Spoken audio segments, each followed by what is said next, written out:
ஹல்லேலூயா. இயேசு கிறிஸ்துவின் இனிய நாமத்தினாலே உங்கள் அனைவருக்கும் என் அன்பின் வாழ்த்துதல்களை தெரிவித்துக் கொள்கிறேன். கடந்த மாதம் நான் வரவேண்டிய எனக்கு குறிப்பிட்டிருந்த அந்த ஞாயிற்றுக்கிழமையிலே வர முடியாமல் போய்விட்டது. அதற்கு காரணமாக இருந்தது நான் கடந்து சென்ற ஒரு பலவீனம், சுகீனத்தின் பாதை. திடீரென்று என்னுடைய இடது பக்கம் இடுப்பிலே ஒரு பயங்கர வலி. அது நிமித்தம் என்னால் நடக்க முடியாத ஒரு சூழ்நிலை. என் டாக்டரிடம் சென்று எக்ஸ்ரே எடுத்து எம்ஆர்ஐ எடுத்து பார்க்கும் பொழுது என்னுடைய முதுகு தண்டு ஸ்பைனல் கார்டில் L3, L4, L5 அந்த 3 இடத்துல டிஸ்க் பல்ஜ் என்று கூறினார்கள். அதற்காக ஸ்பெஷலிஸ்ட்டை சந்தித்து பார்க்கும் பொழுது அவர் ஒரு குறிப்பிட்ட ஒரு ஸ்டீராய்டு இன்ஜெக்ஷன் போட வேண்டும். அதற்காக நான் ஹாஸ்பிட்டலில் அட்மிட் ஆகி அந்த சிகிச்சையை பெற்று கர்த்தருடைய மகா பெரிய கிருபையினாலே ஆண்டவர் மீண்டுமாக சுகத்தையும் பலத்தையும் கொடுத்தார். மீண்டுமாக எழுந்து நின்று நடக்க ஆண்டவர் கிருபை பாராட்டினார். கடந்த மாதம் இந்த சுகீனத்தின் நிமித்தம் 3 ஞாயிற்றுக்கிழமை நான் எந்த ஆலய ஆராதனையில் கலந்து கொள்ள முடியவில்லை. அது நிமித்தம் நான் செய்ய வேண்டிய ஊழியங்களும் தடைப்பட்டது. அதில் கர்த்தருடைய மகா பெரிய கிருபை இமட்டாக என்னை தாங்கி உங்கள் முன்பாக மீண்டுமாக வர கர்த்தர் கிருபை பாராட்டினார். கர்த்தருடைய பரிசுத்த நாமத்திற்கு மகிமை உண்டாவதாக. எனக்காக ஜெபித்த ஒவ்வொரு அன்பு உள்ளங்களுக்காக, ஊழியர்களுக்காக, விசுவாசிகளுக்காக, குடும்பத்தாருக்காக நான் கர்த்தரை ஸ்தோத்திருக்கிறேன். கர்த்தர் நல்லவர், அவருடைய கிருபை மகா பெரிது. இந்த நாளிலும் கூட ஆண்டவர் நம்மோடு கூட பேச இருக்கிறார். தன்னுடைய வார்த்தைகள் மூலமாக ஆண்டவர் நம்மோடு கூட இடைப்பட விரும்புகிறார். நம்முடைய ஒவ்வொரு நிலைமைகளை ஆண்டவர் அறிந்திருக்கிறார். எந்த எதிர்பார்ப்போடு நீங்கள் ஒவ்வொருவரும் இங்கே கர்த்தர் சமூகத்தில் வந்திருக்கிறீர்கள் என்பதை ஆண்டவர் அறிவார். உங்கள் வாஞ்சைகளை, உங்கள் விருப்பங்களை, உங்கள் தேவைகளை ஆண்டவர் சந்திக்க விரும்புகிறார். உங்கள் வாழ்க்கையில் காணப்படும் போராட்டங்களை, வியாதிகளை, சுகீனங்களை, சகல பாடுகளை ஆண்டவர் மாற்றி போட விரும்புகிறார். நம் ஒவ்வொருவரையும் ஆண்டவர் இந்த நாளிலே ஆறுதல் படுத்த விரும்புகிறார். நம்மத்திலே ஆறுதல் செய்கிறவராக, நம்மை தேற்றுகிறவராக, நம்மை புதுப்பிக்கிறவராக, நம்மை பலப்படுத்துகிறவராக ஆண்டவர் நம்மத்திலே கடந்து வந்திருக்கிறார். நாம் இப்பொழுது கர்த்தரை நோக்கி பார்க்க போகிறோம். தனிப்பட்ட முறையிலே ஆண்டவரே என்னோடு கூட இந்த நாளிலே பேசும், என் நிலைமைகளை மாற்றி போடும். நான் உம்முடைய பிள்ளை, உம்மாலே தெரிந்து கொள்ளப்பட்ட பிள்ளை.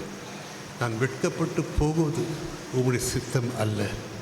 நான் கண்ணீர் சிந்தி கவலையோடு இருப்பது உம்முடைய சித்தம் இல்லை. நான் உம்முடைய பிள்ளை, உம்முடைய நிழலிலே நான் இருக்கிறேன். இந்த நாளிலும் கூட என் நிலைமைகளை மாற்றி போடும், என் கண்ணீரை துடையும், என்னை ஆசீர்வதியும், உம்முடைய வசனத்தை அனுப்பி என்னை குணப்படுத்தும், சுகப்படுத்தும் என்ற ஒரே விசுவாசத்தோடு, ஒரே எண்ணத்தோடு நாம் இந்த வேளையிலே கர்த்தரை நோக்கி நாம் பார்ப்போம். இயேசுவை நோக்கி நாம் பார்ப்போம். உங்க கிருபைதான் என்னை தாங்குகின்றது, உங்க கிருபைதான் என்னை நடத்துகின்றது, உங்க கிருபைதான் என்னை தாங்குகின்றது, உங்க கிருபைதான் என்னை நடத்துகின்றது. கிருபையே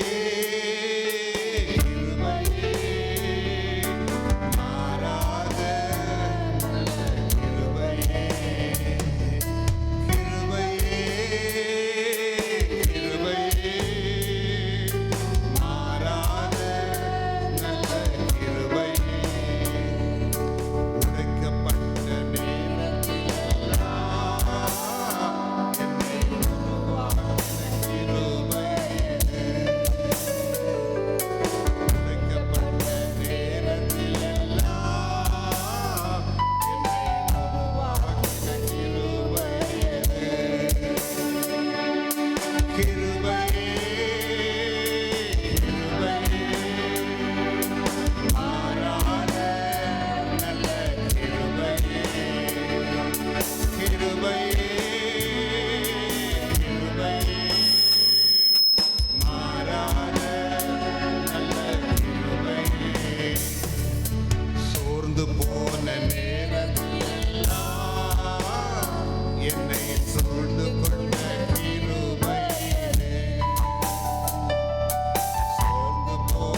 எங்களை எங்களை நேசிக்கிற ஜீவனுள்ள பரமதாபனே, உம்முடைய கிருபை என்றும் மாறாதது ஆண்டவரே. உடைய மகா பெரிய கிருபைக்காக, எங்களை தாங்கி நிற்கிற உடைய கிருபைக்காக, எங்கள் மீது அபிரதமாக செலுத்தும் கிருபைக்காக இந்த வேளையிலே நன்றியோடு கூட நாங்கள் துதிக்கிறோம், ஸ்தோத்திரிக்கிறோம். நாங்கள் நிற்பதும் நிர்மூலமாகாமல் இருப்பதும் உம்முடைய சுத்த கிருபை ஐயா. நன்றி ஆண்டவரே, நன்றியோடு கூட நாங்கள் துதிக்கிறோம், ஸ்தோத்திரிக்கிறோம். எத்தனை பெரிய பாக்கியம் ஐயா உம்முடைய பிள்ளைகளாக இந்த உலகத்திலே ஜீவிப்பது. ஆமாண்டவரே, அந்த பாக்கியத்தை கொடுத்திருக்கீங்க ஆண்டவரே, நன்றி செலுத்துகிறோம். உம்முடைய பரிசுத்த பிரசன்னத்திலே, உம்முடைய சமூகத்திலே துதித்து ஸ்தோத்தரித்து ஆராதிப்பது எவ்வளவு பெரிய ஸ்லாக்கியம் ஆண்டவர். உலகம் தரக்கூடாத சமாதானம் ஆண்டவரே, ரட்சிப்பின் சந்தோஷம், எங்கள் பாவங்கள் மன்னிக்கப்பட்டதின் நிச்சயம், நிச்சயமாகவே எங்களுக்கு ஒரு நித்திய ஜீவன் உண்டு. இந்த வேளையிலே நீர் வருவீரானால் உம்மை நாங்கள் எதிர்கொண்டு அழைக்கும் கூட்டத்திலே காணப்படுவோம் என்கிற ஒரு நம்பிக்கையை தேவரே எங்களுக்கு கொடுத்தபடியால் நன்றி செலுத்துகிறோம். இந்த ஆவிக்குரிய சந்தோஷத்திற்காக நன்றி செலுத்துகிறோம். இந்த வேளையில் கூட ஆண்டவரே, நாங்கள் உம்மை தேடி வந்திருக்கிறோம், உம்மை நாடி வந்திருக்கிறோம், உம்முடைய சத்தத்தை கேட்க வந்திருக்கிறோம். நீர் எங்களோடு கூட பேசுகின்ற தேவன், எங்கள் ஜெபங்களை கேட்கிற தேவன், எங்கள் உள்ளங்களை ஆராய்ந்து அறிகிற தேவன், சகலத்தையும் அறிந்திருக்கிற தேவன், சகலத்தையும் சகலத்தால் நிரப்புகின்ற தேவன். இந்த வேளையில் ஆண்டவரே, எங்களோடு கூட இடைப்படும் உங்களுடைய வார்த்தையை அனுப்பி எங்களை சந்தியும், எங்களை விட்டு எடுபடாத நல்லதொரு பங்கை இந்த காலை வேளையில் நாங்கள் பெற்றுக்கொள்ளத்தக்கதாக எங்களை ஆசீர்வதித்து வழி நடத்தும். துதி, கனம், மகிமை நீரே எடுத்துக்கொள்ளும்.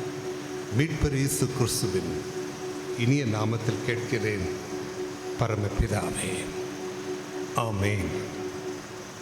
இந்த நாளிலே நாம் வாசிக்க கேட்ட வேத பகுதி யோவான் 14ஆம் அதிகாரம். அதை ஒரு ஆறுதலின் அதிகாரம் என்று கூறலாம். யோவான் சுவிசேஷத்திலே மொத்தம் 21 அதிகாரங்கள் உண்டு. அதிலே 13ஆம் அதிகாரம் துவங்கி 18ஆம் அதிகாரம் வரை 6 அதிகாரங்கள் இயேசு காட்டி கொடுக்கப்பட்ட அன்று இரவு நடந்த சம்பவங்களையும் நிகழ்வுகளையும், ஆண்டவர் கூறின வார்த்தைகள், அவருடைய உபதேசங்கள், அவருடைய எச்சரிப்பின் வார்த்தைகள், அவருடைய ஆறுதலின் வார்த்தைகள் அடங்கிய 6 அதிகாரங்கள். அந்த கடைசி இரவிலே அவர் செய்த நிறைவேற்றின சில காரியங்களையும் நாம் இந்த பகுதியிலே வாசிக்கிறோம். முதல் திருவிருந்தை ஆண்டவர் அந்த இரவில் தான் அவர் ஸ்தாபித்தார். திருவிருந்து எனக்காக உங்களுக்காக அடிக்கப்பட்ட என்னுடைய சரீரம், உங்களுக்காக சிந்தப்பட்ட என்னுடைய இரத்தம். இதன் மூலம் ஒரு புதிய உடன்படிக்கையை ஏற்படுத்தி என்னை நினைவு கூறும்படி இதை செய்யுங்கள், நான் வருமளவுக்கும் இதை செய்யுங்கள் என்று ஒரு கட்டளை கொடுத்து சென்றார். அவர் செய்த காரியம். ஆம், இந்த 6 அதிகாரங்கள் மிகவும் விசேஷித்த அதிகாரங்கள்.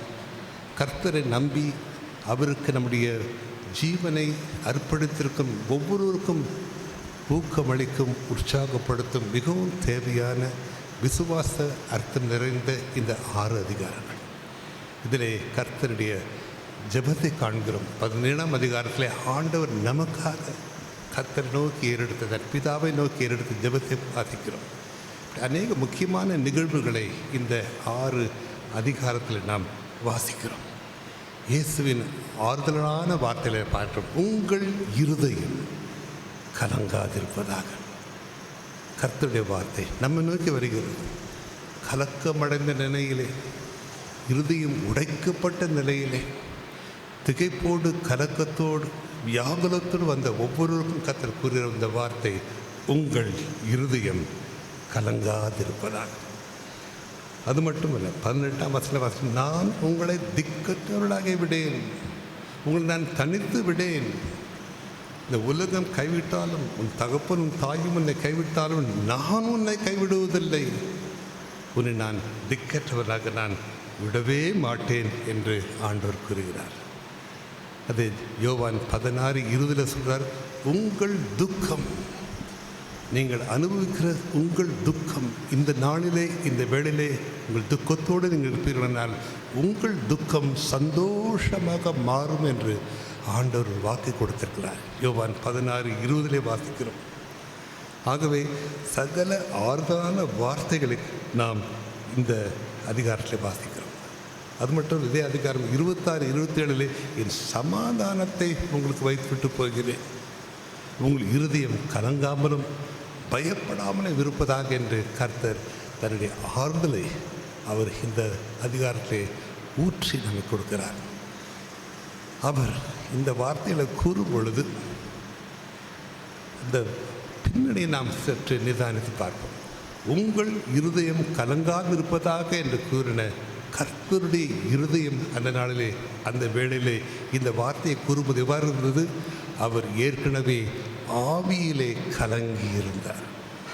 யோவான் 13ஆம் அதிகாரம் 21ஆம் வசனத்தை வாசிக்கும்போது அவர் ஆவியிலே கலங்கின நிலையிலே காணப்பட்டார். யோவான் 13:21 வாசிக்கும் போது, இயேசு இவைகளை சொன்ன பின்பு ஆவியிலே கலங்கி, உங்களில் ஒருவன் என்னை காட்டி கொடுப்பான் என்று மெய்யாகவே மெய்யாகவே உங்களுக்கு சொல்கிறேன் என்று சாட்சியாக சொன்னார். அவரை கலங்க வைத்த காரியம் என்ன பாருங்க. தன்னோடு கூட இருந்த 12 சீஷர்கள் 3 ஆண்டு காலங்கள் தன்னோடு இருந்தார்கள். இயேசுவோடு கூட உண்டார்கள், உறவாடினார்கள், உறங்கினார்கள். அவர் சென்ற இடமெல்லாம் போனார்கள், உபதேசத்தை கேட்டார்கள், அற்புதங்களை பார்த்தார்கள். அவர்களை தன்னோடு இணைத்து கொண்டார். ஆனால் அத்தனை அன்பு அவர்கள் மீது காட்டினார். அவ்வளவு நம்பிக்கை அவர்கள் மீது வைத்திருந்தார். ஒவ்வொருவருக்கும் சில பொறுப்புகளை, முக்கியமான பொறுப்புகளை கொடுத்திருந்தார். எவர்களை நம்பியிருந்தாரோ, எவர்கள் மீது அதிக அன்பு வைத்திருந்தாரோ, எவர்களை மிகவும் அதிகமாக தன் உயிருக்கு மேலாக நேசித்தாரோ, அவர்களில் ஒருவன் அவரை காட்டி கொடுக்க துணிந்தான். காரணம் பணத்தாசை. பணத்திற்காக, 30 வெள்ளி காசுக்காக தன் அருமை நாதரை காட்டி கொடுக்க துணிந்தான். இன்னொருவன் உயிரே போனாலும் மூடு வருவேன் என்று சவால் விட்டவன் அந்த இரவிலேயே அவரை மறுதலிக்கப் போகிறான். அது கர்த்தர் அறிந்திருந்தார். மற்ற 10 சீஷர்களும் அவரை போர் செய்வதற்கு பிடித்த மாத்திரத்திலே ஓடிவிட்டார்கள். அவரை விட்டு ஓடி போனார்கள். ஒருவன் காட்டி கொடுத்தான், ஒருவன் மறுதலித்தான், அவர்களை விட்டு ஓடி போய்விட்டார். அந்த நிலையிலே அவர் கலங்கினது தான் அனுபவிக்கப் போகிற சிலுவையின் பாடுகளை நினைத்து அல்ல, சரீர பிரகாரமாக தான் அனுபவிக்கப் போகிற வேதனைகளை நினைத்து அல்ல, தன் கூட இருந்தவர்கள் துரோகம், அன்பு துரோகம், அந்த நம்பிக்கை துரோகத்தை அவரால் தாங்கிக் கொள்ள முடியவில்லை. அதனால்தான் வேதம் கூறுகிறது, அவர் ஆவியிலே கலங்கி இருந்தார். இந்த நாளிலும் கூட அவருடைய பிள்ளைகளாக நாம் கூடி வந்திருக்கிறோம். பொல்லாத உலகத்தில் நாம் வாழ்ந்து கொண்டிருக்கிறோம். பொல்லாத மனுஷர்கள் மத்தியில் வாழ்ந்து கொண்டிருக்கிறோம். எத்தனை பேர் இந்த வேளையிலே அன்பு துரோகம், நீங்கள் எவர் மீது அதிக அனுபவித்திருந்தீர்களோ அவர்கள் துரோகம் செய்வதை, எவரை நீங்கள் நம்பி இருந்தீர்களோ அவர்கள் செய்கிற துரோகம், ஒவ்வொரு வாழ்க்கையிலே நீங்கள் கடந்து செல்கிற துரோகத்தின் பாதையை ஆண்டவர் அறிந்திருக்கிறார். ஏற்கனவே அவர் கலங்கியிருந்தாலும் அவர் நம்ம நோக்கி கூறுகிற வார்த்தை, உங்கள் இருதயம் கலங்காதிருப்பதாக. அன்பான தெய்வ ஜனமே, இது என்னுடைய வார்த்தை இல்லை, கர்த்தருடைய வார்த்தை. அவர் உங்கள் இருதயம் கலங்காதிருப்பதாக கூறும்பொழுது அதில் அவருக்கு ஒரு அதிகாரம் உண்டு. உலகத்திலே அநேகர் வந்து உங்களை ஆறுதல் படுத்தலாம் தங்கள் வார்த்தைகளினாலே. ஆனால் இயேசு கிறிஸ்து அளிக்கும் ஆறுதல் நித்தியமானது, அதிகாரம் உள்ளது. ஏனென்றால் வேதம் கூறுகிறது, 2 கொரிந்தியர் 1ஆம் அதிகாரம் 3:4 வாசிக்கிறோம், அவர் சகல ஆறுதல்களின் தேவன், இரக்கங்களின் பிதா என்று அவரை குறித்து கூறியிருக்கிறது. ஆம், அவர் சகல ஆறுதல்களின் தேவன், இரக்கங்களின் பிதா. ஆகவே உங்களை எப்படி ஆறுதல் படுத்த முடியும்? உங்களுக்கு ஒரு மெய்யான ஆறுதலை கொடுக்கக்கூடியவர் இயேசு கிறிஸ்து மட்டுமே.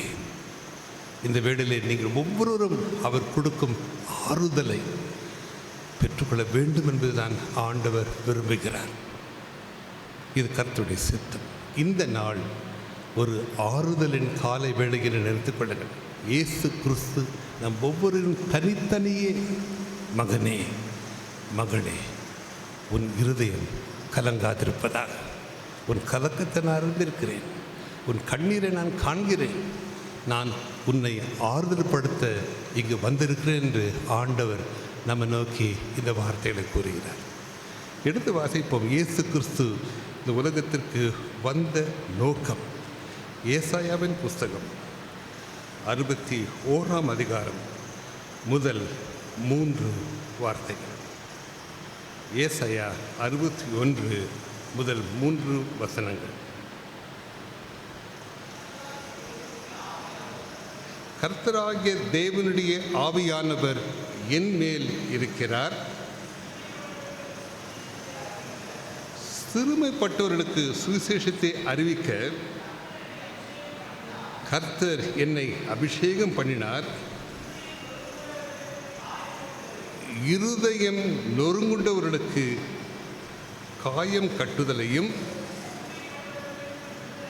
சிறைப்பட்டவர்களுக்கு விடுதலையையும், கட்டுண்டவர்களுக்கு கட்டவிழ்தலை கூறவும், கர்த்தருடைய அனுக்கிரக வருஷத்தையும், நம்முடைய தேவன் நீதியை சரிக்கட்டும் நாளையும் கூறவும், துயரப்பட்ட அனைவருக்கும் ஆறுதல் செய்யவும், சீயோனிலே துயரப்பட்டவர்களை சீர்படுத்தவும், அவர்களுக்கு சாம்பலுக்கு பதிலாக சிங்காரத்தையும், துயரத்துக்கு பதிலாக ஆனந்த தைலத்தையும், ஒடுங்கின ஆவிக்கு பதிலாக துதியின் உடையை கொடுக்கவும் அவர் என்னை அனுப்பினார். இயேசு கிறிஸ்து இந்த உலகத்திற்கு ஏன் அனுப்பப்பட்டார் என்கிற அந்த நோக்கத்தை இந்த வசனங்கள் தெளிவுபடுத்துகிறது. இந்த வசனங்கள் தீர்க்க தரிசனமாக கூறப்பட்ட வசனங்கள் இயேசுவை குறித்து. இந்த தீர்க்க தரிசனத்தை ஆண்டவர் தன்னுடைய வாழ்நாளிலே நிறைவேற்றினார். ஆகவே தான் வாசிக்கிறோம், அப்போஸ்தலர் 10:38 அவர் பசுத்தாவின் அபிஷேகத்தால் நிறைந்தவராக, நன்மை செய்கிறவராக சுற்றி திரிந்தார், வியாதியை சுகப்படுத்துகிறவராக, பிசாசின் கட்டுதேற்பவர்களுக்கு விடுதலை தருகிறவராக, நன்மை செய்கிறவராக இந்த உலகத்திலே இயேசு கிறிஸ்து சுற்றி திரிந்தார். நாம் படித்த வசனத்தை வாசிக்கும் பொழுது 2 காரியத்தை நீங்கள் அனைவரும் அதை சரியானபடி அதை தியானிக்கும்படியாக நாங்கள் வேண்டிக் கொள்கிறேன். அந்த 2ஆம் வசனத்திலே கடைசி பகுதி, அனைவருக்கும் ஆறுதல் செய்யவும். இயேசு கிறிஸ்து இந்த உலகத்துக்கு அனுப்பப்பட்ட நோக்கம் அனைவருக்கும், விசுவாசிகளுக்கும் தன்னுடைய பிள்ளைகளுக்கும் ரட்சிக்கப்பட்டவர்களுக்கும் மட்டுமல்ல, அனைவருக்கும், இயேசுவை அறியாதவர்களுக்கும் கிறிஸ்தவர்கள் அல்லாதவர்களுக்கும் உலகத்துள்ள அத்தனை பேருக்கும் துயரப்பட்டவர்களுக்கு ஆறுதல் செய்யவும் அவர் அனுப்பப்பட்டார். அது கர்த்தருடைய நோக்கம். நீங்கள் யாராக இருந்தாலும் சரி, அவர் ஊழியத்தின் பதில சொன்னார், மத்திய 11:28, வருத்தப்பட்டு பாரம் சுமக்கிற நீங்கள் எல்லாரும், நீங்கள் யாராக இருந்தாலும் என்னிடத்தில் வாருங்கள், நான் உங்களுக்கு இளைப்பாறுதல் தருவேன். இத்தனை யூனிவர்சல் இன்விடேஷன், எல்லாருக்கும் கொடுக்கப்பட்ட ஒரு அன்பின் அழைப்பு. இங்கே வாசிக்கிறோம், துயரப்பட்ட அனைவருக்கும் ஆறுதல் செய்கிற கர்த்தர். 3ஆம் வசனத்துக்கு வரும்பொழுது இன்னொரு காரியத்தை வாசிக்கிறோம், சீயோனிலே துயரப்பட்டவர்களை சீர்படுத்தும். 2 வகையான மனுஷர்களை காண்கிறோம். ஒன்று, துயரப்பட்ட அனைவரும், சபையில் உள்ளவர்களும் சரி வெளியே இருப்பவர்களும் சரி, துயரப்பட்ட அனைவரும் அவர் ஆறுதல் செய்கிறார். அடுத்த வசனம் முதல் பகுதி வாசிக்கிறோம், சீயோனிலே துயரப்பட்டவர்களை சீர்படுத்தவும். 2 வித்தியாசமான காரியத்தை பார்க்கிறோம். 2 வகையான மனுஷரை பார்க்கிறோம். துயரப்பட்ட அனைவரும் பொதுவாக எல்லாரையும் குறித்து கூறப்பட்டிருக்கு. சபையில் உள்ளவர்கள், சபையில் வெளியவர்கள், இயேசுவை அறிந்தவர்கள், இயேசுவை அறியாதவர்கள், கிறிஸ்தவர்கள், கிறிஸ்தவ அல்லாதவர்கள், அத்தனை பேருக்கும் துயரப்பட்ட சிலரே கர்த்தர் ஆறுதல் செய்கிறார். அடுத்தது, சீயோனிலே துயரப்பட்டவர்களை சீர்படுத்துவோம். நம் அனைவரும் சீயோனிலே காணப்படும் கர்த்தருடைய பிள்ளைகள். நாம் துயரப்படுகிற வேளையிலே நமக்கு ஆறுதலை மட்டுமல்ல, ஆண்டவர் நம்முடைய நிலைமைகளை சீர்படுத்துகிறார். அந்த துக்கத்தின் மத்தியிலே, துயரத்தின் மத்தியிலே நம்மை ஆறுதல் படுத்துகிறது மட்டுமல்ல, நம்மை சீர்படுத்துகிறார். ஒரு தகப்பன் இருக்கிறார் வச்சுக்கோங்க, வீட்டுக்குள்ளே இருக்கிறார், அவருடைய பிள்ளைகள் இருக்குது, வீட்டுக்குள்ளே இருக்குது அவருடைய பிள்ளைகள். வெளியே தெருவிலே ஒரு துயரமான சம்பவம், அங்கே ஒரு குழந்தை அழுது கொண்டிருக்கிறது. அந்த குழந்தையை பார்த்து அவர் பரிதாபப்படுகிறார். அந்த பிள்ளைக்கு ஆறுதல் அளிக்க வேண்டும் என்று நினைக்கிறார். அந்த பிள்ளையை பார்த்து பரவாயில்லம்மா, கவலைப்படாதுன்னு சொல்வார், வெளியே இருக்கிற பிள்ளையை பார்த்து.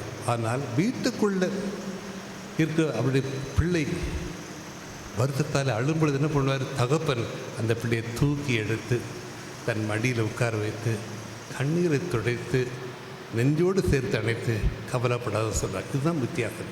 நாம் அனைவரும் சீயோனிலே காணப்படுகிற தேவனுடைய பிள்ளைகள். நாம் துயரப்படும் பொழுது ஆண்டவர் ஆறுதலை மட்டுமல்ல, நம்முடைய நிலைமைகளை ஆண்டவர் சீர்படுத்துகிறார். நடந்த ஒரு சம்பவத்தை நான் உங்களோடு கூட பகிர்ந்து கொள்ள விரும்புகிறேன். சென்னையிலே எனக்கு மிகவும் அறிமுகமான ஒரு பாஸ்டர், நல்ல ஒரு விசுவாசி, மிகவும் அழகாக பாடுவார். அந்த குடும்பமே ஒரு விசுவாச குடும்பம். அவருடைய தகப்பனாரும் ஒரு பாஸ்டர், இவரும் ஒரு பாஸ்டர். குடும்பமாக கர்த்தருக்கு ஊழியம் செய்கிறவர்கள். அவருக்கு ஒரே ஒரு தங்கை. அந்த தங்கையின் திருமணத்திற்காக அவர்கள் அத்தனை வருஷங்களாக அவர்கள் காத்திருந்தார்கள். கடைசியில் திருமணம் ஒழுங்கானது. திருமண நாளை குறித்து விட்டார்கள். திருமண நாள் அன்று மாலையிலே அவருடைய தங்கைக்கு திருமணம். அன்று அதிகாலையிலே அவருடைய 5 வயது சிறு பெண் குழந்தை, எல்லாரும் விரும்புகிற ஒரு குழந்தை, அழகாக ஓடி ஆடி விளையாடுகிற பிள்ளை, காலையில் 6 மணிக்கு ஜுரம் வந்தது, கடும் ஜுரம் வந்தது. 7 மணிக்கு அந்த பிள்ளை இறந்துச்சு. ஒரே நாளிலே காலையிலே அவருக்கு அருமையான மகள், செல்ல குழந்தை, 5 வயசு குழந்தை இறந்து போச்சு. யாரும் எதிர்பாராத ஒரு மரணம். குழந்தை இறந்து விட்டது. அன்று மாலையிலே அவருடைய ஒரே தங்கைக்கு திருமணம். அது வீட்டில் குடும்பத்தினர் எல்லாம் வந்திருந்தாங்க, திருமணத்துக்காக வந்திருந்தாங்க. சந்தோஷமான ஒரு காரியம், ஒரு மங்களகரமான ஒரு காரியம். திருமணத்தில் பங்கு கொள்ள வேண்டும் என்று ஒரு குடும்பத்தார் வந்திருந்தாங்க. அவருடைய சுற்றில் உள்ள அநேகர் சபை மக்கள், விசுவாசிகள் ஆவலோடு அந்த நாள் சாயங்காலத்தில் நடைபெற போகும் திருமணத்திற்காக அவரோடு காத்திருந்தாங்க. ஆனால் எவ்வளோ பரிதாபம் பாருங்கள், காலையில் குழந்தை, எல்லாருக்கும் அந்த குழந்தை பிடிக்கும், நல்ல அழகான குழந்தை, திடீர்னு இறந்துச்சு. ஒரு பக்கம் குழந்தை இறந்த ஒரு துக்கம். அதே நாளிலே மாலையிலே அவருடைய தங்கையுடைய திருமணம். அவருடைய மனநிலை எவ்வாறு இருந்திருக்கும்னு யோசித்து பாருங்கள். ஒருவேளை நீங்களோ நானும் அப்படிப்பட்ட ஒரு சூழ்நிலை இருந்தால் நம்முடைய இருதயம் எப்படி உடைந்து போயிருக்கும் பாருங்கள். என் மகன் இறந்துட்டான், அவருடைய பாடி சரீரம் வீட்டில் வைக்கப்பட்டிருக்குது, துக்கப்படுறாங்க எல்லோரும். சாயங்காலம் கல்யாணம், சபையில் கல்யாணம், தங்கச்சிக்கு கல்யாணம். எப்படிப்பட்ட சூழ்நிலை அந்த ஊழியர்காரர் கடந்து சென்று பார்ப்பார். கர்த்தரை நோக்கி பார்த்து அழுதார். ஆண்டவரே, ஏன் ஆண்டவரே இந்த காரியம் எனக்கு நிகழ வேண்டும்? நான் உம்முடைய பிள்ளை அல்லவோ, நான் உம்முடைய ஊழியன் அல்லவோ, நான் இந்த சபைக்கு பாஸ்டர் அல்லவோ, எனக்கு ஏன் ஆண்டவரே இது அனுமதித்தீர் என்று அவர் புலம்பினார், கலங்கினார், கதறி அழுதினார். என்ன செய்வதென்று தெரியவில்லை, துக்கம். கர்த்தர் அவருடைய கிருபையினாலே அவருக்கு வேண்டிய ஆறுதலை கட்டளையிட்டார். யோபுடைய வார்த்தை, கர்த்தர் கொடுத்தார், கர்த்தர் எடுத்தார், அவருக்கே துதி உண்டாவதாக என்று சொன்ன அந்த கிருபையை, அந்த பலத்தை அந்த போதகருக்கு கொடுத்தார். என்ன செஞ்சாங்க? காலையில் 6 மணிக்கு மரித்து போன அந்த சிறு குழந்தையுடைய அடக்க ஆராதனை 12 மணிக்கு முடித்தாங்க.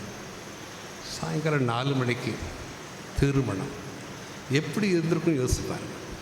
அவரை தாங்கினது, அவரை திடப்படுத்தினது, அவரை சீர்படுத்தினது கர்த்தர் தந்த ஒரு ஆறுதல். இக்கட்டான சூழ்நிலை. என்னுடைய மகன், அவனை திருமணம் நடக்கிற அன்னைக்கு சாயங்காலம் திருமணம், காலையில் எங்கள் அம்மா திடீர்னு அவங்களுக்கு ஒரு வியாதி மலர் ஹாஸ்பிட்டலில் ஐசியூவில் அட்மிட் பண்ணிட்டாங்க.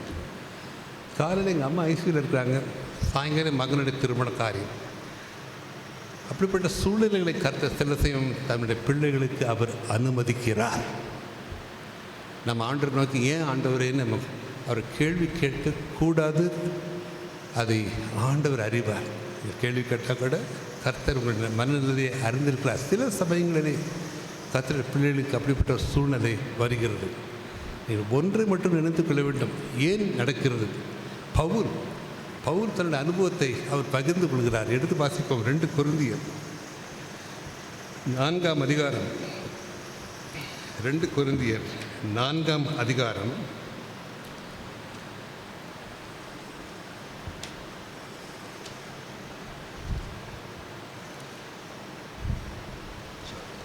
2 கொரிந்தியர் 4ஆம் அதிகாரம் 8ஆம் வசனம் முதல்.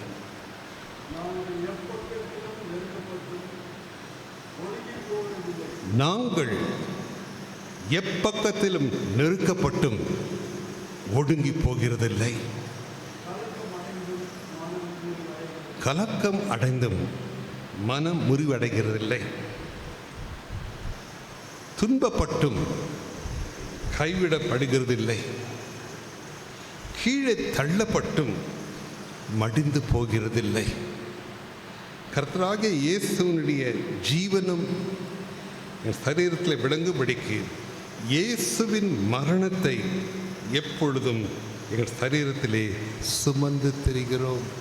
அன்பான தேவ மக்களே, நீங்கள் அனைவரும் கர்த்தரை நேசிக்கிற பிள்ளைகள், அவர் மீது பற்றுதலாக இருக்கிறவர்கள், அவரை நம்பி இருக்கிறவர்கள், அவரை சேவிக்கிறவர்கள், ஊழியத்தில் பங்கு கொள்கிறவர்கள், கர்த்தர் ஊழியங்களை தாங்குகிறவர்கள்.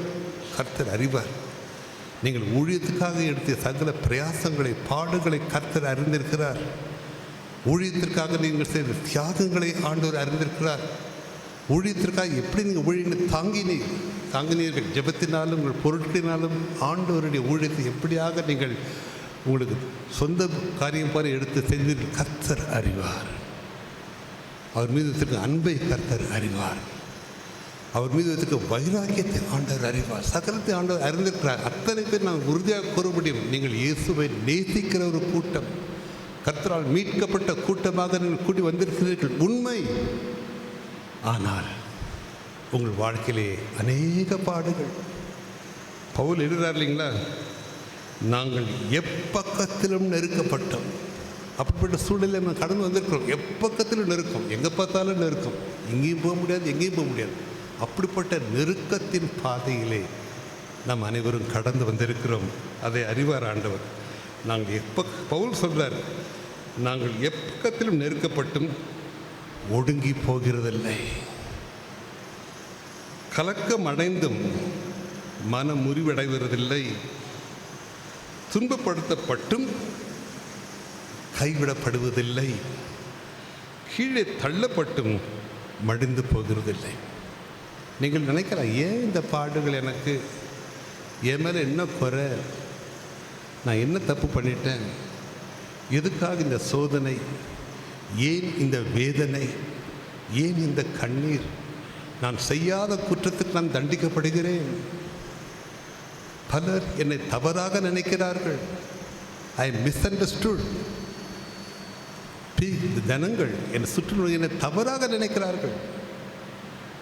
அப்படிப்பட்ட சூழ்நிலை எனக்கு ஏன் வந்தது என்று நீங்கள் கலங்கும் பொழுது நீங்கள் ஒன்றுமே நினைத்துக் கொள்ளுங்கள், நீங்கள் நாம் ஒவ்வொருவரும் இயேசு கிறிஸ்துவின் மரணத்தை நம்முடைய ஜீவியத்திலே சுமந்து திரிகிறோம். இதான் உண்மை.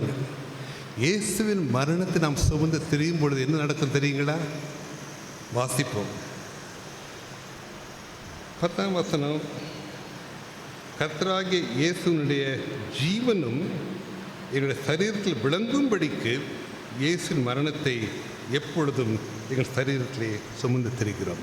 அவருடைய மரணத்தை நாம் இந்த பாடுகள் மூலமாக நம்முடைய சரீரத்திலே சுமந்து திரியும் பொழுது ஒரு காரியம் நடக்குது. அவர் மரணத்தை சுமந்து தெரியும் போது அவருடைய ஜீவன், இயேசு கிறிஸ்துவின் ஜீவன் நம்முடைய சரீரத்திலே விளங்குகிறது. அதை நாம் தெரிந்து கொள்ள வேண்டும், உணர்ந்து கொள்ள வேண்டும். பாடுகள் மத்தியிலே நாம் பரிசுத்தமாக்கப்படுகிறோம். We are made perfect through the sufferings. ஆகவே இந்த பாடுகள் நம்மை பரிசுத்தத்தின் பாதையில் நடத்தி செல்வதற்காக ஆண்டவர் அறிவார். என் பிள்ளை புடமிடப்படுகிறோம், கர்த்தர் அனுமதிக்கிறார். காரணம், நாம் அனைவரும் அவர் சமூகத்தை பொன்னாக விளங்க வேண்டும், நம்முடைய விசுவாசம் பலப்பட வேண்டும். நமக்காக ஒரு ஸ்தலத்தை ஆயத்தப்படுத்த ஆண்டவர் சென்றிருக்கிறார். அதே சமயத்தில் நம்மை இங்கே இந்த பாடுகள் மத்தியிலே ஆயத்தப்படுத்துகிறார். அது மட்டும் நான் மறந்துடக்கூடாது. என்ன பண்ணால் கர்த்தர் அனுமதிச்சிருக்காருன்னா அவர் என்னை ஆயத்தப்படுத்துகிறார். எதற்கு ஆயத்தப்படுத்துகிறார்? அவர் எனக்காக ஆயத்தப்பட ஒரு ஸ்தலத்தை ஆயத்தப்பட போயிருக்கிறார். அந்த ஸ்தலத்துக்கு என்னை தகுதிப்படுத்துகிறார். ஒரு மேலான இடத்தை, ஒரு மகிமையான இடத்தை ஆண்டவர் நம் ஒவ்வொருவருக்கும் ஆயத்த பண்ணபடி அவர் பரலோகத்துக்கு சென்றிருக்கிறார். ஒரு காரியத்தை குறித்து நம்ம அத்தனை சந்தோஷப்படுவோம். மகனே மகளே, கர்த்தருடைய பிள்ளைகளே, கர்த்தர் சொல்லுகிற மகனே மகளே, உனக்காக ஒரு அருமையான இடத்தை நான் ஆயத்தப்படுத்தி வச்சிருக்கேன். அதுக்கு நீங்கள் வரணும்னா நான் உன்னை இங்கே ஆயத்தப்படுத்தணும்.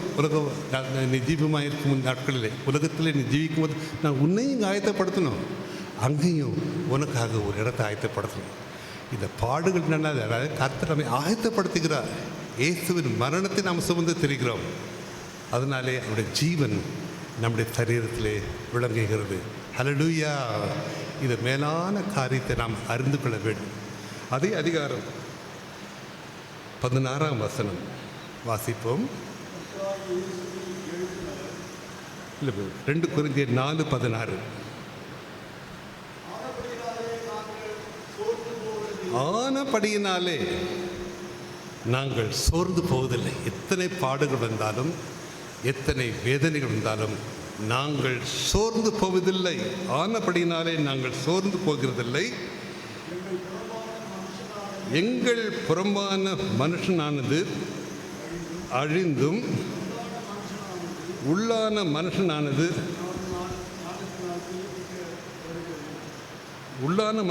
நாளுக்கு நாள் புதுப்பிக்கப்படுகிறது. மேலும் காணப்படுகிறவர்களே அல்ல, காணப்படாதவைகளை நோக்கி இருக்கிற நமக்கு அதி சீக்கிரத்திலே நீங்கும் லேசான நம்முடைய உபத்திரவம் மிகவும் அதிகமான நித்திய கன மகிமையை உண்டாக்குகிறது. ஆகவே இந்த வார்த்தையை நாம் நினைத்துக்கொள்வோம். நாம் சோர்ந்து போகிறதில்லை. ஏனென்றால் அது சீக்கிரத்திலே இந்த லேசான உபத்திரம் நீங்கிவிடும். ஒரு நித்திய மகிமை நமக்காக காத்திருக்கிறது. அருமையான பாடல் உண்டுங்க. அது சீக்கிரத்திலே நீங்கிவிடும் இந்த லேசான உபத்திரவம். அதி சீக்கிரத்தில் நீங்கிவிடும் இந்த லேசான உபத்திரவம். அதி சீக்கிரத்தில் நீங்கிவிடும் இந்த லேசான உபத்திரவம். சோர்ந்து போகாதே, நீ சோர்ந்து போகாதே, சோர்ந்து போகாதே, நீ சோர்ந்து போகாதே. அதி சீக்கிரத்தில் இந்த லேசான உபத்திரவம்.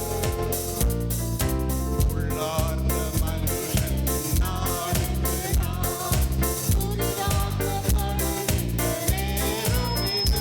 அல்லேலூயா. உள்ளார்ந்த மனிதன் நாளுக்கு நாள் துரிதாக்கப்படுகின்ற நேரம் இது.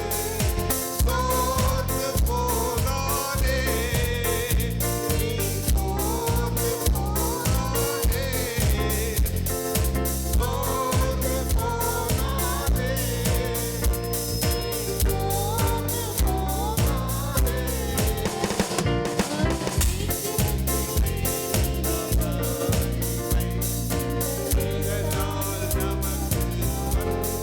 போகாதே,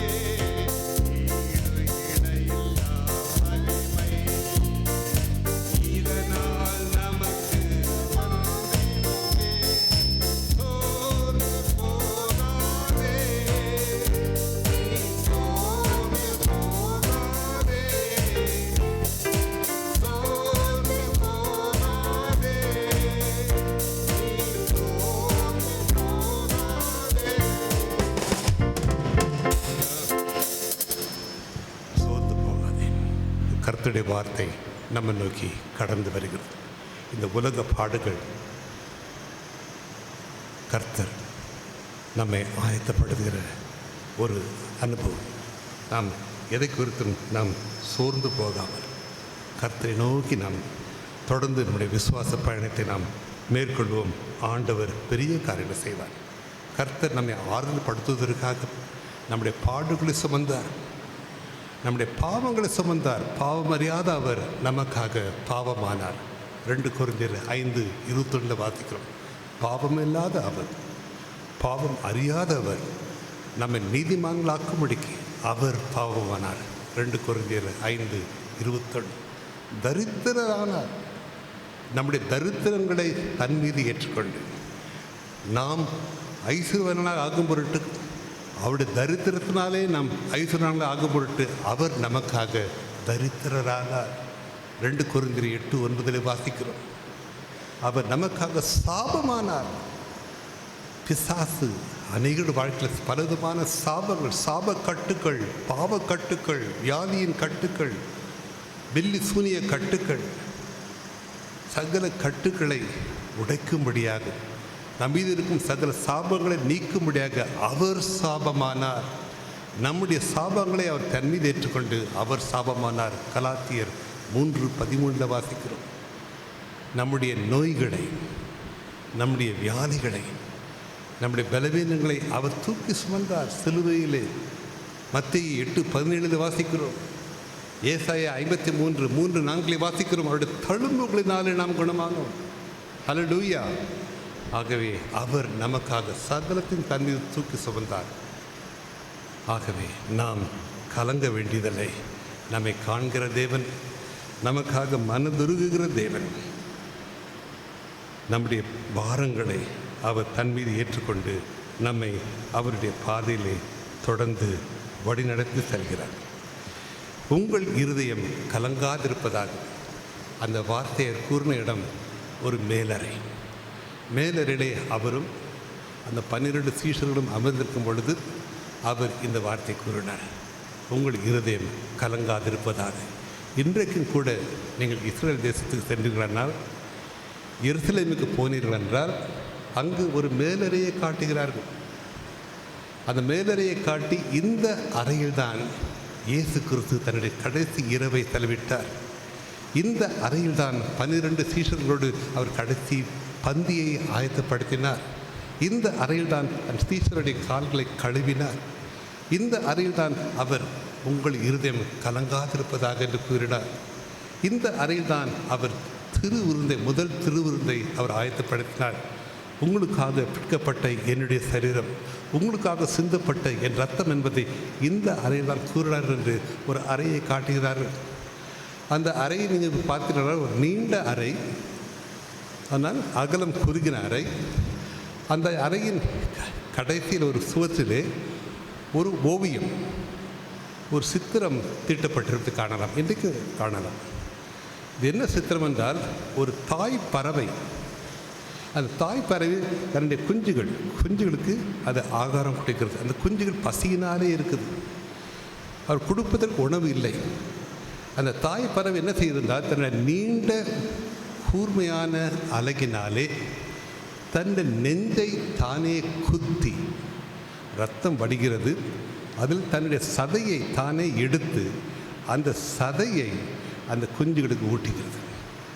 அது எதை காட்டுகிறது என்றால், நாம் ஆசரிக்கிற அந்த திருவிருந்து எத்தனை கரிசனமுள்ள ஆண்டவர் பாருங்கள்.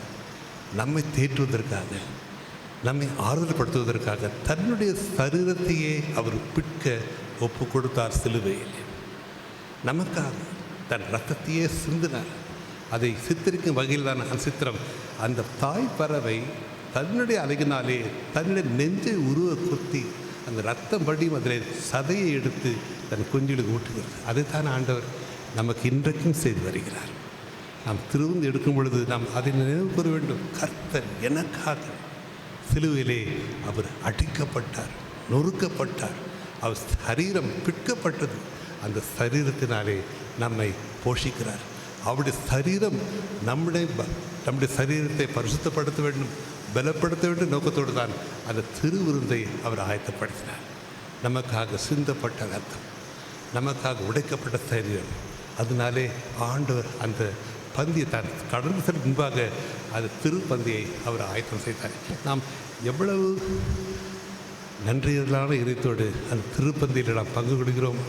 அந்த உள்ளான கருத்தை நாம் உணர்ந்தவர்களாக அதில் பங்கு கொள்கிறோமா? நம்மை நாமே நிதானித்து சோதித்தறி. அந்த திரு விருந்து என்பது நம்மை திடப்படுத்துகிறது, நம்மை பலப்படுத்துகிறது, நம்மை ஆறுதல் படுத்துகிறது, நம்மை பரிசுத்தப்படுத்துகிறது. அதை நாம் உணர்ந்து கொள்ள வேண்டும். நாம் வாசிக்க கேட்டோம் 2 கொரிந்தியர் 1:18 1:3-4 அவர் சகல ஆறுதல்களின் தேவன், அவர் இரக்கங்களின் பிதா என்று அவரை பற்றி கூறியிருக்கிறது. நம்மை ஆண்டவர் இந்த நாளிலே ஆறுதல் படுத்த விரும்புகிறார். உங்கள் இருதயம் கலங்காதிருப்பதாக என்று கூறுகிறார். நம்மை ஆறுதல் படுத்துவதற்குண்டான நோக்கம் என்னங்க? 2 காரியம் இருக்குதுங்க. முதலாவது, அவர் நம்மை ஆறுதல் படுத்த விரும்புகிறார். உங்களுடைய துன்பங்கள், துயரங்கள், கஷ்டங்கள், பாரங்கள், கண்ணீர்கள், ஏமாற்றங்கள் எதுவாக இருந்தாலும் இந்த நாளிலே நாம் அனைவரும் இயேசு தரும் ஆறுதலை முற்றிலுமாக பெற்றுக்கொள்ள வேண்டும். அது முதலாவது காரியம். அடுத்தபடியாக என்ன சொல்கிறாருன்னா, நாம் மற்றவர்களை ஆறுதல் படுத்த வேண்டும்.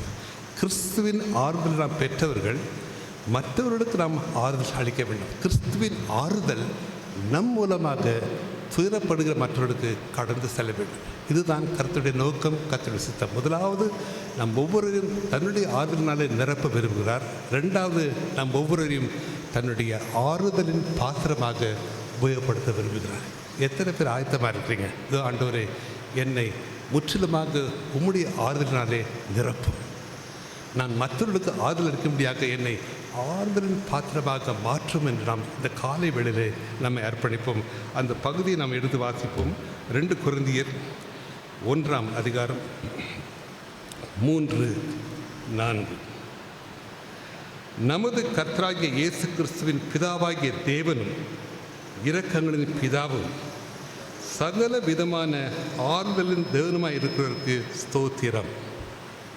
அடுத்த வசனம், தேவனால் எங்களுக்கு அருளப்படுகிற ஆறுதலினால் எந்த உபத்திரத்தினாலாகிலும் அகப்படுவர்களுக்கு நாங்கள் ஆறுதல் செய்ய திராணி உள்ளராம்படி எங்களுக்கு வரும் சகல உபத்திரங்களிலும் அவரே எங்களுக்கு ஆறுதல். இயேசுவின் ஆறுதல் நம்மை நிரப்ப வேண்டும்.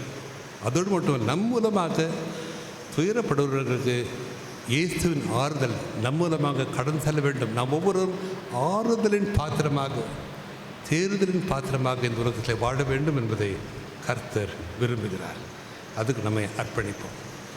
நான் விரைவில் முடிக்க விரும்புகிறேன். 3 காரியங்கள்.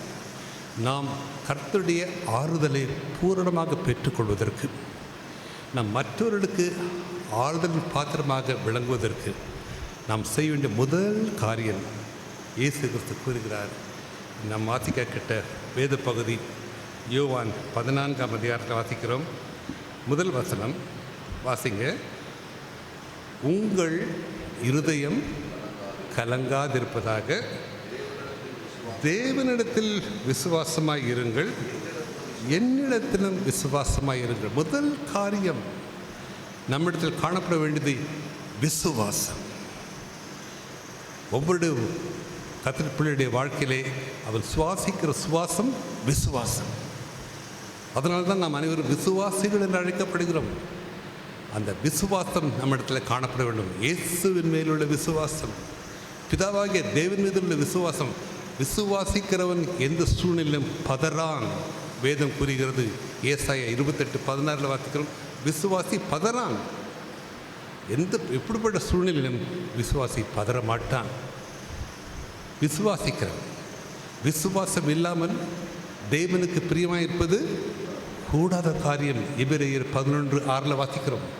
விசுவாசிக்கிறவன் ஜெயிக்கிறவன், ஜெயம் பெறுவான். 1 யோவான் 5ஆம் அதிகாரம் 4ஆம் வசனத்தில் வாசிக்கிறோம். நாம் விசுவாசிக்கிற விசுவாசமே உலகத்தை ஜெயிக்கிற ஜெயம். ஆகவே நாம் விசுவாசத்தில் பூரணப்படும் பொழுது உலகத்தை ஜெயிக்கிறவர்கள். எபிரேயர் 11ஆம் அதிகாரம் விசுவாச வீரர்கள் பட்டியலை கூறுகிறது.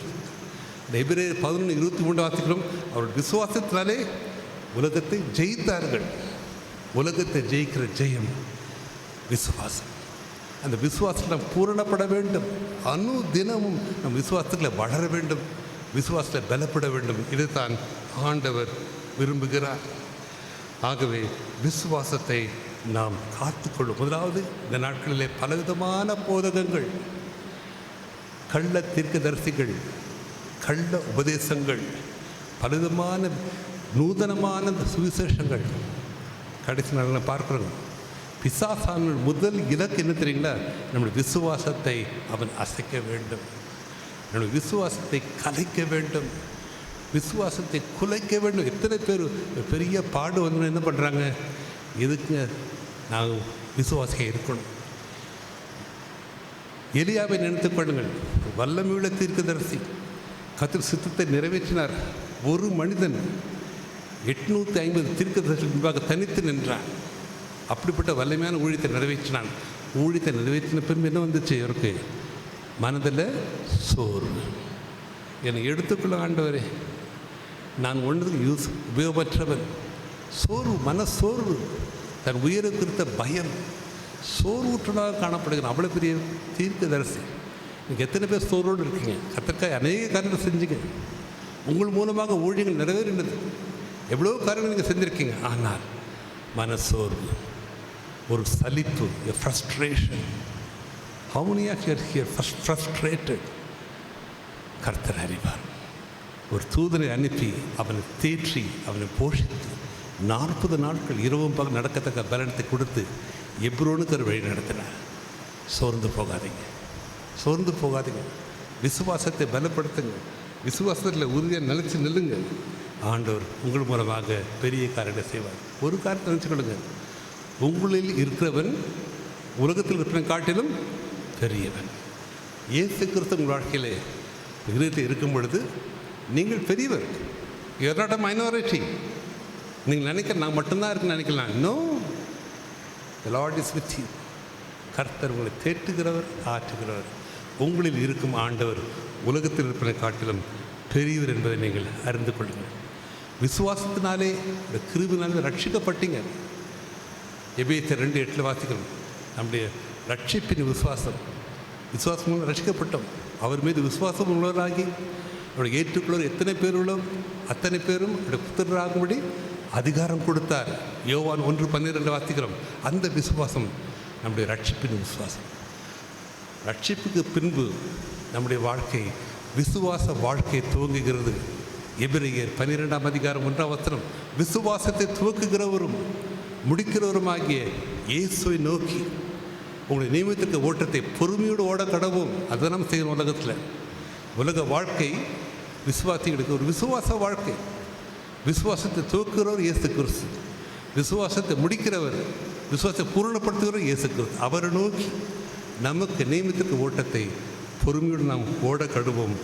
பெரிய காரியங்கள் நாம் நிச்சயமாகவே காண்போம். கர்த்தர் நமக்கு அதிகாரத்தை கொடுத்துருக்கிறார். மலை போல ப்ராப்ளம் வருதுங்களா, மலை போல பிரச்சனை வருதா, கர்த்தர் அதிகாரத்தை கொடுத்துருக்கிறார். மலையை பார்த்து விசுவாசத்தில் போன்னு சொல்லுங்கள், போகும் என்று கர்த்தர் இயேசு கிறிஸ்து நமக்கு வாக்கு கொடுத்துருக்கார். மார்க் 11:23 வாசிப்பாருங்க. நீங்கள் விசுவாசம் உள்ளவர்களாகி இந்த மலையை பார்த்து போன்னு சொன்னீங்கன்னா மலை போயிடும். அந்த அளவுக்கு விசுவாசத்துக்கு வல்லமை உண்டுங்க. ஆனால் அந்த விசுவாசத்தை நம்ம செய்கிறது கிடையாது. நம்ம விசுவாசம் இருக்குது, ஆனால் அந்த விசுவாசத்தை நம்ம தனிப்பட்ட வாழ்க்கையில் அதை உபயோகப்படுத்த கிடையாது. இயேசு கிறிஸ்து முதலாவது அற்புதம், சாதாரண தண்ணீரை அவர் திராட்சை ரசமாக மாற்றினார். அநேக அற்புதங்களை செய்தார். அத்தனை அற்புதங்கள் நாம் நம்புகிறோம், விசுவாசிக்கிறோம். அதை பற்றி நம்ம எந்த சந்தேகம் நமக்கு யாருக்கும் கிடையாது. இயேசுவின் அற்புதங்களை விசுவாசிக்கிற நம்புகிற நாம் அனைவரும் நம்முடைய வாழ்க்கையில் பிரச்சனை வரும்போது அந்த விசுவாசத்தை நாம் உபயோகப்படுத்துறது கிடையாது. வேதத்தில் ஒரு மனிதனை குறித்து வாசிக்கிறோம். ஒரு தகப்பன் தன் பிள்ளைக்கு சுகீரமாக இருக்கிறான். பிசாசு அவனை பிடிச்சிருக்குது. அவனை சுகப்படுத்தும்படி அவன் சீஷரிடம் போனான். சீஷர்களால் அவனை சுகப்படுத்த முடியலை. இயேசுவிடம் கொண்டு வந்தான். ஆண்டவர், உம்மாலே கூடுமானா என் மகனை நீர் ஒரு விடுதலை கொடுன்னு சொன்னான். அப்போ இயேசுக்கு சொன்னார், விசுவாசித்தால் எல்லாம் கூடும். அப்போ சொன்னான், தகப்பன் சொன்னான், விசுவாசிக்கிற ஆண்டவரே, ஆனாலும் என் அவிசுவாசம் நீங்கள் உதவி செய்யும் என்று கதறி அழுதான் என்று வேதத்தை வாசிக்கிறோம். மார்க்கு 9 அந்த நிகழ்ச்சி வாசிக்கிறோம். தகப்பன் தன் பிள்ளைக்காக ஜெபிக்கிறான். இயேசுக்கு வந்துட்டான், விசுவாசத்தில் வந்துட்டான். ஆனால் என்ன சொல்கிறான், நான் விசுவாசிக்கிறேன் ஆண்டவரே, என்றாலும் என் அவிசுவாசம் நீங்கள் உதவி செய்யும். எத்தனை பேர் அப்படி இருக்கும்? விசுவாசமும் இருக்குது, அவிசுவாசமும் இருக்குது. இயேசுவின் வார்த்தைகளை விசுவாசிக்கிறோம், அவர் செய்த அற்புதங்களை விசுவாசிக்கிறோம்.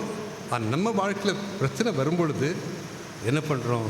அந்த விசுவாசத்தை நம்மாலே உபயோகப்படுத்த முடியலைங்க. எத்தனை பேருடைய விசுவாசனுடைய தத்தளிப்பு அதாங்க. விசுவாசம் இருக்குது, ஆனாலும் அவிசுவாசம் கிரியை செய்யுது. அந்த பகுதி வாசிப்போம். மார்க்கு 9 23-24. இயேசு அவனை நோக்கி, நீ விசுவாசிக்க கூடுமானால் ஆகும். விசுவாசிக்கிறவனுக்கு எல்லாம் கூடும் என்றார். உடனே பிள்ளையின் தகப்பன், விசுவாசிக்கிறேன் ஆண்டவரே, ஆண்டவரை என் அவிசுவாசம் நீங்கும்படி உதவி செய்யும் என்று கண்ணீரோடு சத்தமிட்டு சொன்னான். எவ்வளோ பரிதாபம் பாருங்க. இயேசுவிடம் வந்து விட்டாங்க, இயேசுவால் கூடுதல் விசுவாசிக்கிறான். ஆனால் தன்னுடைய நிலையை அறிந்து கொண்டான். நான் விசுவாசிக்கிறேன் ஆண்டவரே, என்றாலும் என் அவிசுவாசம் நீங்கள் உதவி செய்யும். அந்த நிலையில் எத்தனை பேர் இப்படி இருக்கீங்க? நீங்கள் விசுவாசம் இருக்குது, ஆனால் இந்த ப்ராக்டிக்கல் அப்ளிகேஷன் சொல்லுவாங்க. நம்முடைய வாழ்க்கையில் நம்ம பாடுகளை அனுபவிக்கும் பொழுது, சோதனை சகிக்கும்போது விசுவாசத்தை நம்ம அங்கே உபயோகப்படுத்தணும். That's called the practical application of our faith. அந்த ப்ராக்டிக்கல் அப்ளிகேஷன் முடியல, ஏன்? அங்கே அவிசுவாசம் இருக்குது. விசுவாசமும் அவிசுவாசம் இருந்த ஒரு மனநிலை எத்தனை பேர் காணப்படுறாங்க. கர்த்தர் இந்த நாளிலே உங்களை அப்படிப்பட்ட ஒரு நிலையிலிருந்து விடுவிக்க ஆண்டவர் விரும்புகிறார். வேதத்தில் நடந்த ஒரு சம்பவம், 12 ஆண்டுகள் இரத்தப்போக்கு உள்ள ஒரு பெண். வேதத்தில் அநேக பெண்களை குறித்து வாசிக்கிறோம். ஆதி ஆமத்திலிருந்து கடைசி வரணும் அநேக பெண்களை குறித்து வாசிக்கிறோம். ஆனால் இந்த ஒரு பெண்ணை குறித்து தான் பெரும் பாடுள்ள ஸ்திரீன்னு கூறப்பட்டிருக்கும். பெரும் பாடு. அந்த ஸ்திரீக்குள்ள பெரும் பாடு வியாதி. 12 ஆண்டுகளாக இரத்தப்போக்கு. அவள் செல்லாத வைத்தியர் கிடையாது. தன் ஆசையெல்லாம் செலவு பண்ணான். ஒன்றும் அவளை குணமாக்க எவரால் முடியவில்லை, எந்த மருந்தினால் முடியவில்லை. அவள் செஞ்ச 3 காரியங்கள். 3 சுவிசேஷங்களே இந்த அற்புதத்தை நாம் காணிக்கிறோம். முதலாவது விசுவாசம் அவருடைய எண்ணத்தில் வந்துச்சுங்க. வாசிக்கிறோம், எண்ணத்திலே விசுவாசம். மத்தேயு 9ஆம் அதிகாரம் 20-22. மத்தேயு 9:20-22 அதை வாசிக்கிறோம். அவள் எண்ணினார். மத்தேயு 9:20.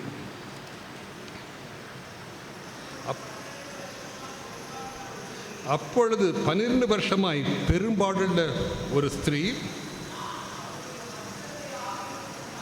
நான் அவளுடைய வஸ்திரத்தையாகலும் தொட்டால் சொஸ்தமாமன் என்று தன் உள்ளத்திலே எண்ணிக்கொண்டார். ஹல்லேலூயா. முதலாவது விசுவாசம் உள்ளத்தில் வந்துச்சு. 12 வருஷம் பெரும்பாடுள்ள ஸ்திரீ. முதலாவது விசுவாசம் அவருடைய எண்ணத்திலே, இன்னர் தாட்ஸ், விசுவாசம் காணப்பட்டது. ரெண்டாவது பார்க்குறோம் இதே சம்பவம் மார்க்கு 5 வாசிக்கிறோம். மார்க் எழுதின சுவிசேஷம் 5:25. மார்க்கு 5:25. அப்பொழுது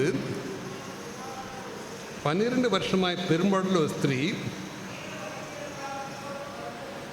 அநேக வைத்தியர்களால் மிகவும் வருத்தப்பட்டு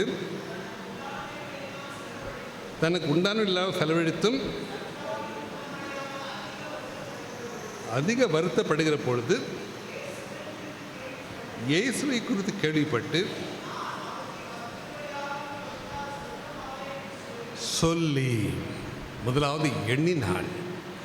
அடுத்தபடியாக தன் வார்த்தையினாலே அறிக்கையிட்டால், அவரை தொட்டால் சொஸ்தமாவேன் என்று சொன்னாள். முதலாவது எண்ணத்திலே ஒரு விசுவாசம், உள்ளத்திலே ஒரு விசுவாசம். அடுத்தபடியாக வார்த்தையிலே அவள் செய்த விசுவாச அறிக்கை. மூன்றாவதாக வாசிக்கிறோம் லூக்கா 8:43-44. அந்த உள்ளத்திலே விசுவாசம், உதட்டிலே விசுவாசம், செய்கிலே விசுவாசம். இயேசுவின் வஸ்திர தொங்கலை அவள் தொட்டாள். விசுவாசம் கிரியை செய்து உடனே இயேசுவின் சுகமளிக்கும் வல்லமை அவள் சரீரத்தில் இறங்கினது. பூரண சுகத்தை பெற்றுக்கொண்டாள். ஹல்லேலூயா. இயேசுவின் வஸ்திர தொங்கலை தொட்டாள். விசுவாசத்தோடு தொட்டாள். சுகத்தை பெற்றுக்கொண்டாள். வேதத்தில் வாசிக்கிறோம், அவர் தொட்ட யாவரும் சொஸ்தமானார்கள். இயேசு கிறிஸ்துவின் வஸ்திரத்தை தொட்ட அனைவரும் சொஸ்தமானார்கள் என்று வேதத்தில் நாம் வாசிக்கிறோம்.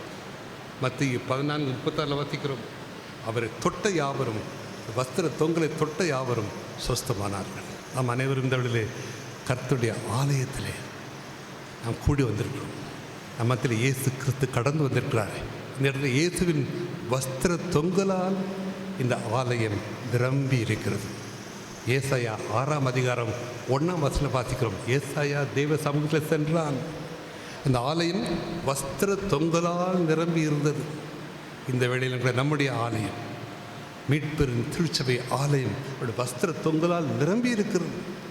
நாம் செய்ய ஒரே ஒரு காரியம், நம் கரங்களை நீட்டி நம் ஜெபத்திலே, ஆண்டவரே உங்களுடைய வஸ்திர தொங்கலை நான் தொடுகிறேன், என்னை சுத்தப்படுத்தும், இந்த விடுதலையும் நாம் ஜெபிக்கும்போது உண்மையாக இந்த இடத்திலே, இந்த நிமிஷத்திலே சுகத்தை பெற்றுக்கொள்ளும். இயேசு கிறிஸ்து வஸ்திர தொங்கலால் நம்முடைய ஆலயம் நிரம்பி இருக்கிறது. ஆகவே இயேசுவின் பரிபூர்ண ஆறுதலை பெற்றுக்கொள்ள முதலாவது தேவை நம்முடைய விசுவாசம். நான் சீக்கிரம் முடித்து விடுகிறேன். அடுத்தபடியாக ஆண்டு சொல்லிக் கொடுத்த அடுத்த பாடம் என்னவென்றால், யோவான் 14ஆம் அதிகாரம் 1-3 நாம் வாசித்த பகுதி மீண்டுமாக கடந்து செல்வோம். யோவான் 14:1-3. உங்கள் இருதயம் கலங்காதிருப்பதாக தேவனிடத்தில் விசுவாசமாக இருங்கள், என்னிடத்தில் விசுவாசம். முதல் படி விசுவாசம். அவருடைய ஆறுதலை பெற்றுக்கொள்வதற்கு முதல் படி விசுவாசம். ரெண்டாம் வசனம், என் பிதாவின் வீட்டில் அநேக வாசஸ்தலங்கள் உண்டு, அப்படி இல்லாதிருந்தால் நான் உங்களுக்கு சொல்லியிருப்பேன், ஒரு ஸ்தலத்தை உங்களுக்காக ஆயத்தம் பண்ண போகிறேன். நான் போய் உங்களுக்காக ஸ்தலத்தை ஆயத்தம் பண்ண பின்பு நான் இருக்கிற இடத்துல நீங்களும் இருக்கும்படி நான் மறுபடியும் வந்து உங்களை என்னிடத்தில் சேர்த்து கொள்வேன். அவருடைய வருகையை குறித்து சொல்கிறார்கள். நமக்கு ஆறுதல் படுத்துவது அவர் வரப்போகிறார். மாரநாதா, இயேசு குறித்து சீக்கிரமாக வரப்போகிறார். அவர் கூறின அத்தனை அடையாளங்களும் நம் கண்முன்னாக நிறைவேறி கொண்டிருக்கிறது. நம் வருகையின் கடைசி நிமிடத்தில் நாம் இருக்கிறோம். we are the 11th hour. நம் மணி நேரம் என்று சொல்கிற கடைசி வினாடியில் இருக்கிறோம். அவருடைய வருகை எந்த நேரம் தான் நகழாங்க. நாம் ஆயத்தமாக இருக்கிறோமா? Are you ready?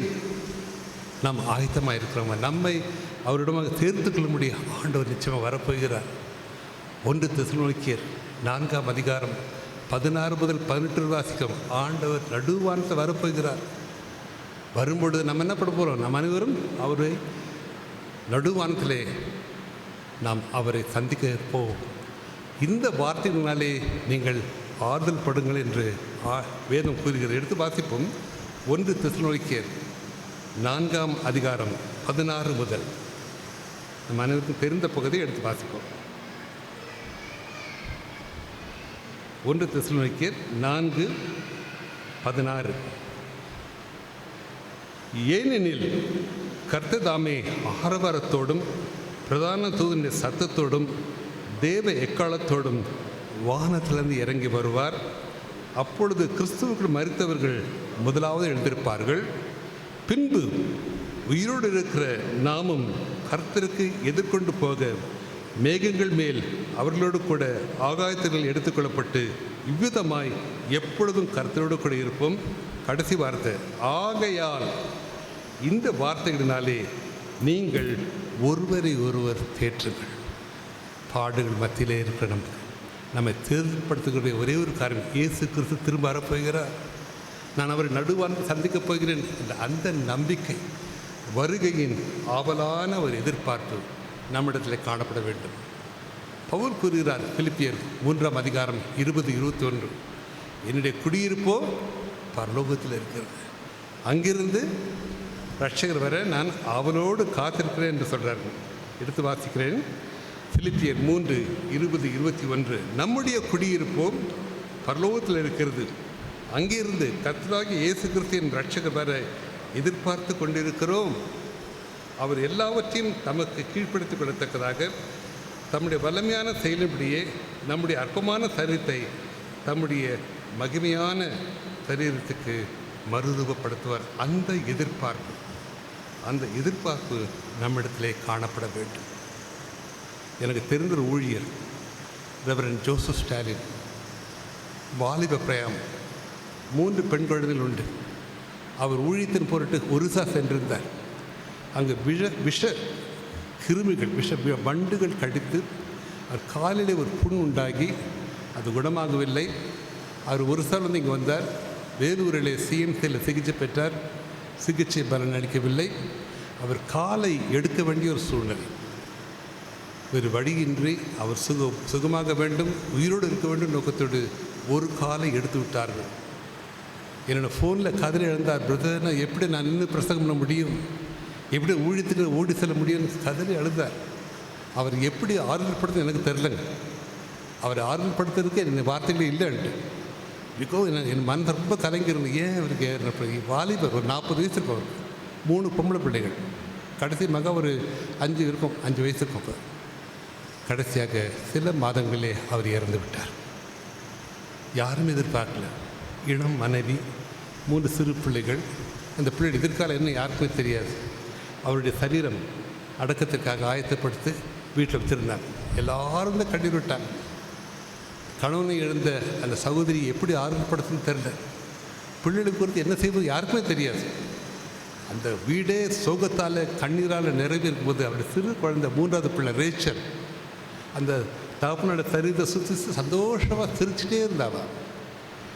அவர்களை ஆறுதல் படுத்துவதற்காக அந்த சமயத்தில் pastor Sam Sundaram, AC church senior pastor அங்கே வந்திருந்தார். அவர்களை ஆறுதல் படுத்துவதாக வந்திருந்தார். அந்த சிறு குழந்தைய பார்த்தார். அது மட்டும் சிரிச்சுட்டே சந்தோஷமாக எங்கள் அப்பாவுடைய தரு சுற்றி விளையாடி கொண்டிருந்தது. அந்த பிள்ளையை கூட்டு, ரேச்சல், என்னம்மா உனக்கு அப்பா இறந்துட்டாங்களா, உனக்கு வருத்தம் இல்லையா, உனக்கு எல்லாரும் ஆடுறாங்களே, நீ எப்படி சிரிச்சிட்டு நீ கேட்கும்போது அந்த பிள்ளை சொன்ன வார்த்தை, எங்கள் அப்பா இயேசுவுடன் 2 காலோடு இருக்கிறார், நடக்கிறார், நான் அவரை சந்திப்பேன். இங்கே ஒரு காலோட நொண்டியாக இருக்கிறதுக்கு எங்கள் அப்பா 2 காலோட பரலோகத்தில் இருக்கிறார், நானும் இங்கே போவேன், எங்கள் அப்பாவை பார்ப்பேன். அந்த நம்பிக்கை, அந்த எதிர்பார்ப்பு சிறு குழந்தைக்கு இருந்துச்சுங்க. அதனால் துக்கத்தை அவள் மேற்கொண்டு என்னுடைய தகப்பனார் பரலோகத்தில் இயேசுவோடு இருக்கிறார், 2 கால்களோடு இருக்கிறார், நான் அவரை பரலோகத்தில் சந்திப்பேன் என்ற ஒரு எதிர்பார்ப்பு, நம்பிக்கை அந்த பிள்ளையை ஆறுதல் படுத்துச்சு. நம்மை ஆறுதல் படுத்துவது தாங்க அவருடைய வருகைக்காக நாம் ஆவலோடு எதிர்பார்க்கும் பொழுது அந்த எதிர்பார்ப்பு, அந்த நம்பிக்கை, நான் அவரை நடுவான சந்திப்பேன் நிச்சயமாகவே நம்மை ஆறுதல் படுத்தணும். நான் வருகை குறித்து நிறைய சொல்ல வேண்டிய டைம் இல்லை. கடைசியாக ஒரு காரியத்தை ஆண்டு சொன்னார். என்ன சொன்னார்? முதலாவது விசுவாசத்தை குறித்து சொன்னார், 2வது வருகையின் நம்பிக்கை குறித்து சொன்னார், 3வது ஒரு முக்கியமான காரியத்தை சொன்னார். என்ன சொன்னார்? எடுத்து வாசிப்போம். யோவான் 14:16 நான் பிதாவை வேண்டிக் கொள்வேன், அப்பொழுது என்றென்றைக்கும் உங்களுடன் கூட இருக்கும்படிக்கு சத்திய ஆவியாகிய வேறொரு தேற்றவாளனை அவர் உங்களுக்கு தந்தருளுவார்.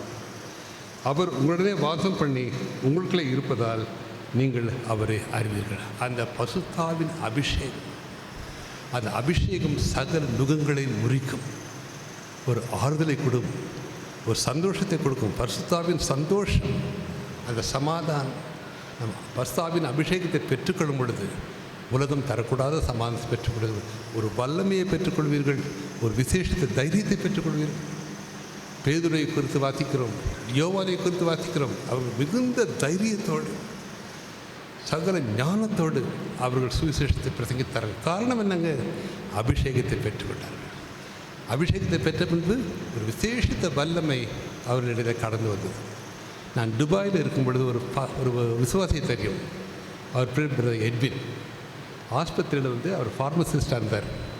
அவரை 2 வார்த்தை நேராக பேச முடியாது, திக்கி பேசுவார், திக்கி பேசுவார்.